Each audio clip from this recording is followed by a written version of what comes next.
할렐루야. 함께 지어져가는 교회 성도 여러분들을 주님의 이름으로 문안합니다. 오늘 금요기도에는 비대면 예배로 영상을 통해 여러분들과 함께 하나님의 말씀에 대해 은혜를 나누고자 합니다. 베드로전서 2장 1절부터 3절까지의 본문을 한번 정독해 주시기를 바랍니다.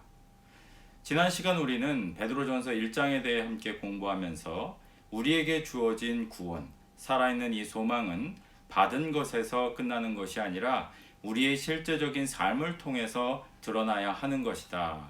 그런데 교회 안에서, 공동체 안에서 이 받은 구원이 드러나게 될 때 그것은 관계 안에서 사랑으로 드러나게 된다라고 이야기를 하고 있죠.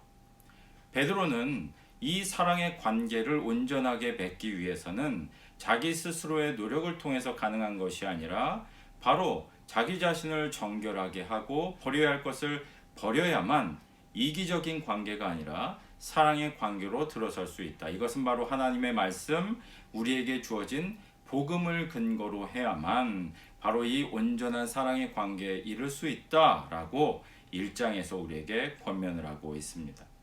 오늘 본문인 베드로전서 2장 1절부터 3절 말씀은 이런 관계 안에서, 사랑의 관계 안에서 우리가 살아가야 하는데 버려야 할 것과 또 추구해야 할 것에 대해서 베드로가 조금 더 보론적인 성격을 가지고 이야기를 하고 있는 그런 본문입니다.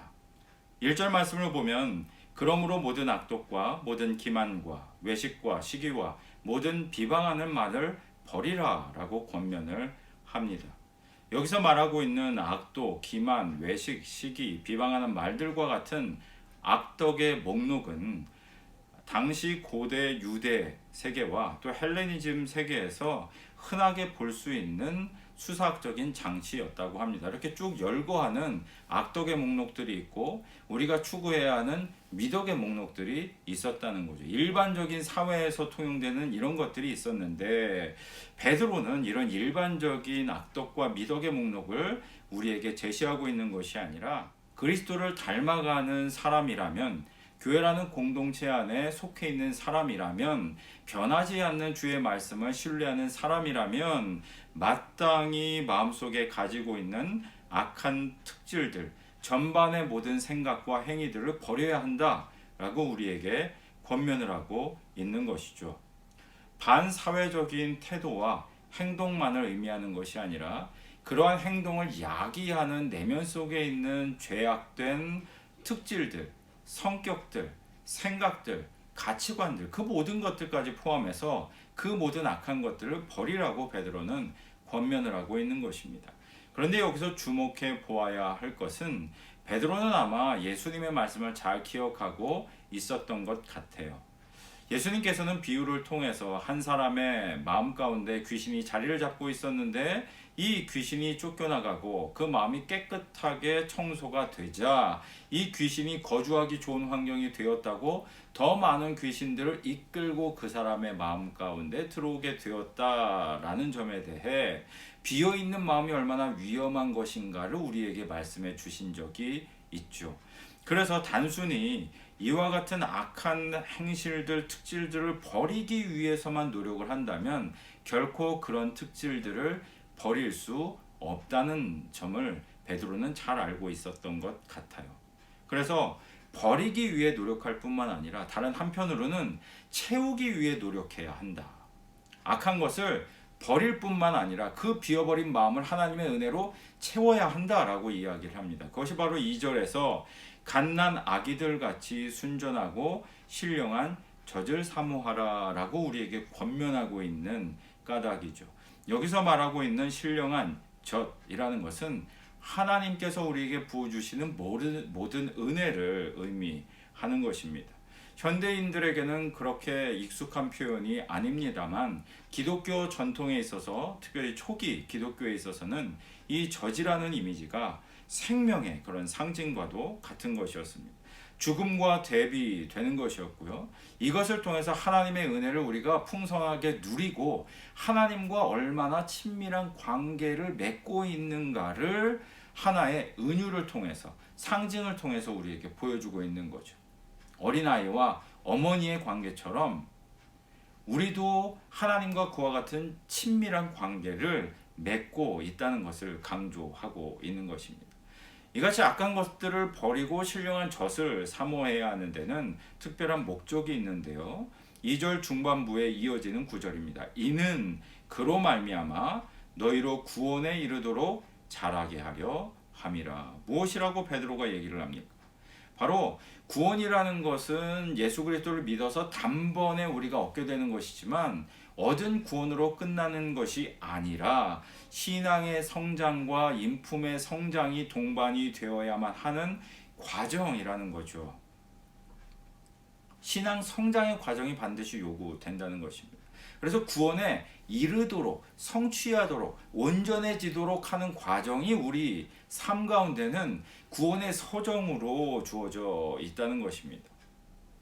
너희가 주의 인자하심을 맛보았으면 그리하라. 너희들이 만약 주의 제자라고 스스로 생각한다면, 너희들이 사랑의 관계로 묶여있는 교회 공동체 안에 있다면 마땅히 누구나가 이와 같은 신앙의 성장과 인격의 성숙을 도모해야 한다는 것입니다.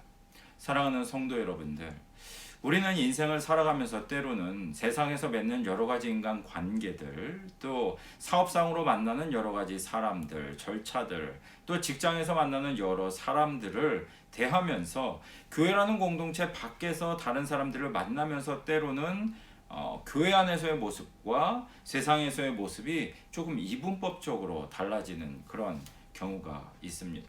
교회 안에서는 그렇게 좋은 사람이 세상에서는 다른 세상적인 방법으로 내가 손해보지 않기 위해서, 다른 사람에게 무시당하지 않기 위해서, 내 영역을 지키기 위해서, 내 인격을 지키기 위해서 내가 억울한 일을 당하지 않고 다른 사람들이 나를 허투루 보지 않고, 예컨대 직장생활을 하면 누구나가 쉽게 자신의 일을 나에게 떠민다든지, 또 억울하게 내가 하지 않은 일들에 대해 책임을 져야 한다든지, 이런 일들이 많이 발생하잖아요.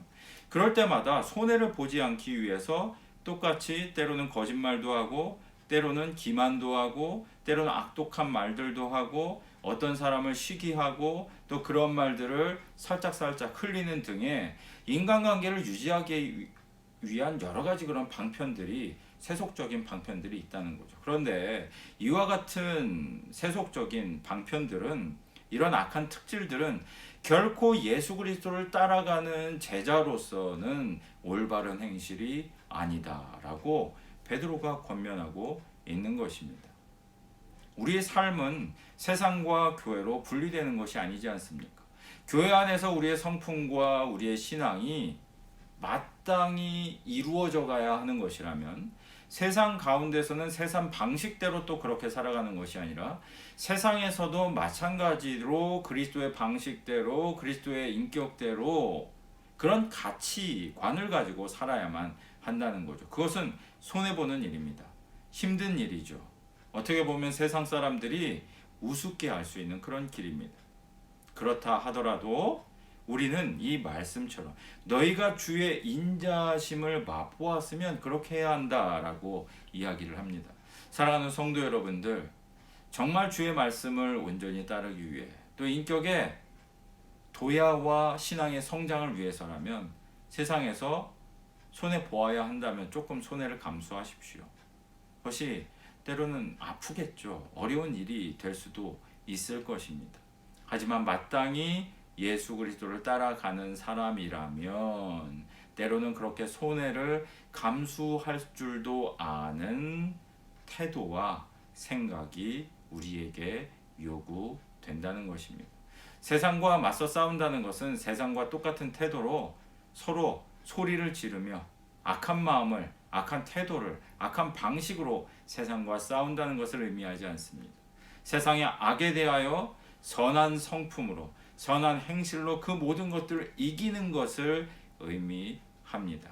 이 싸움이 쉽지 않겠지만 부디 우리 함께 지어져가는 교회 모든 성도님들께서는 예수 그리스도의 성품과 함께 지어져감으로 말미암아 이 싸움에서 날마다 패배하지 아니하고 조금씩 예수 그리스도의 인격이 자기 자신의 성품과 믿음을 통하여 세상 가운데로 드러나게 될 수 있는 놀라운 복이 저와 여러분들 가운데 가득하시기를 주님의 이름으로 축원드립니다.